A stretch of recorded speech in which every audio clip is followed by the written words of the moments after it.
Hello friends, स्वागत आहे तुमचं आपल्या नवीन व्हिडिओमध्ये। या व्हिडिओमध्ये आपण आपल्या आजच्या झालेल्या पेपरमधील इकॉनॉमिक्स अर्थशास्त्र या विषयाचे प्रश्नांची उत्तरे बघूयात। भारतीय रहिवाशांसाठी खालीलपैकी कोणते परवानगी असलेले विदेशी चलन व्यवहार इलेक्ट्रॉनिक पद्धतीने पार पाडण्याचे अधिकृत व्यासपीठ नाही? तर याचं उत्तर फॉरेक्स ट्रेडिंग सेवा देणारे कोणतेही ऑनलाईन व्यासपीठ हे त्याचं उत्तर आहे। पर्याय क्रमांक 3।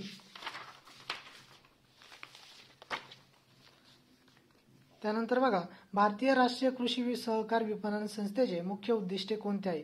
आता या ठिकाणी मुख्य उद्दिष्ट विचारल्या कारणाने क हा पर्याय बरोबर आहे। कृषी मालाचे सहकारी तत्वावर विपणन करण्यास प्रोत्साहन देणे, म्हणून उत्तर काय येईल? पर्याय क्रमांक 3 फक्त क बरोबर। नंतर भारतीय अर्थसंकल्पासंदर्भात कोणते विधाने बरोबर आहेत? तर भारतीय अर्थसंकल्पाचा दस्तावेज एकूण जमा खर्च दर्शवितो। भारतातील संकल्पाचा दस्तावेज राजकोषीय तूट दर्शवतो। भारतीय अर्थसंकल्पाचा दस्तावेज प्राथमिक तूट दर्शवतो। भारतीय अर्थसंकल्पाचा दस्तावेज परिणामकारक महसुली तूट दर्शवतो। तर वरीलपैकी सर्व हे बरोबर आहेत, त्यामुळे याचं उत्तर पर्याय क्रमांक 4 वरीलपैकी सर्व येईल। त्यानंतर बघा, खालीलपैकी कोणते विधान औद्योगिक कामगारांसाठीच्या ग्राहक किंमत निर्देशांकाबद्दल खरे आहेत? हे भारतातील सर्व कामगारांना लागू होते, मग त्यांचे कार्यक्षेत्र कोणतेही असो। त्यानंतर पर्याय केवळ किमान वेतन निश्चित करण्यासाठी वापरले जाते। हे वस्तू आणि सेवांच्या एका निश्चित बास्केटवर आधारित आहे आणि कधीही बदलत नाही।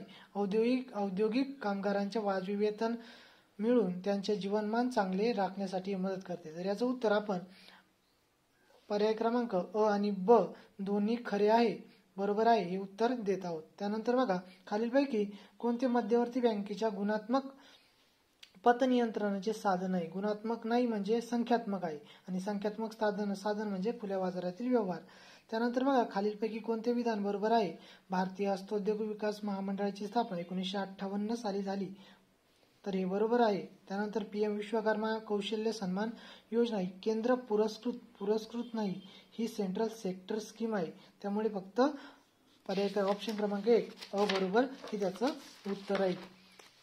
आजच्या पेपरमधला सर्वात सोपा प्रश्न जर म्हणायचा तर तो हा राहील, कारण की हरित क्रांती अन्नधान्याच्या रिलेटेड एवढं जरी माहिती असतं तरी पर्याय क्रमांक 3 हे त्याचं उत्तर येऊन जातं।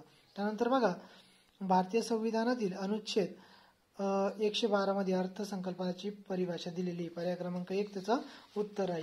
त्यानंतर बघा, खालीलपैकी कोणते विधान हे सत्य आहे? स्थूल देशांतर्गत उत्पन्नामध्ये नागरिकांनी देशाबाहेर कमवलेले उत्पन्न समाविष्ट नसते, बरोबर।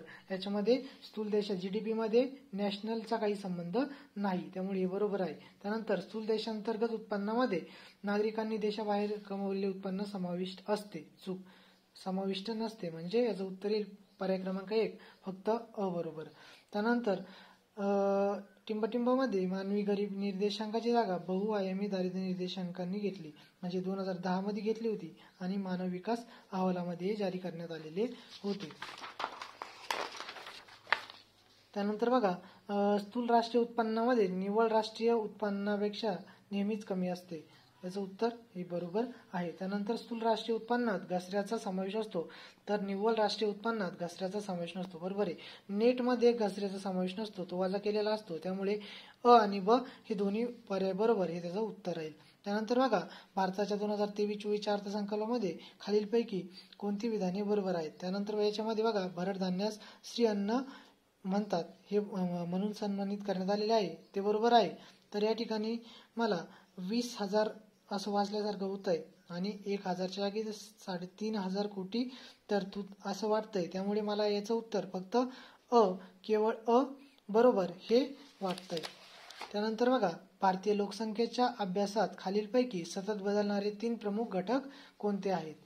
तर बघा, जन्मदर, मृत्यूदर आणि स्थलांतर हे कायम बदलत असतात, म्हणजे माता मृत्यूदर आणि अभ्रक मृत्यूदर हे तर कमी होत असतात, म्हणजे कमी झालेले आहे, आणि त्याचे प्रमाण पण कमी झालेले आहे। पण स्थलांतर हा जो एक मोठा घटक आहे, आणि जन्मदर आणि मृत्यूदर, त्यामुळे याचं उत्तर पर्याय क्रमांक 3 राहील। त्यानंतर बघा, IMF नुसार 2024 मध्ये नमूद केलेल्या माहितीनुसार जगातील सर्वोच्च 5 मोठ्या अर्थव्यवस्था कोणत्या?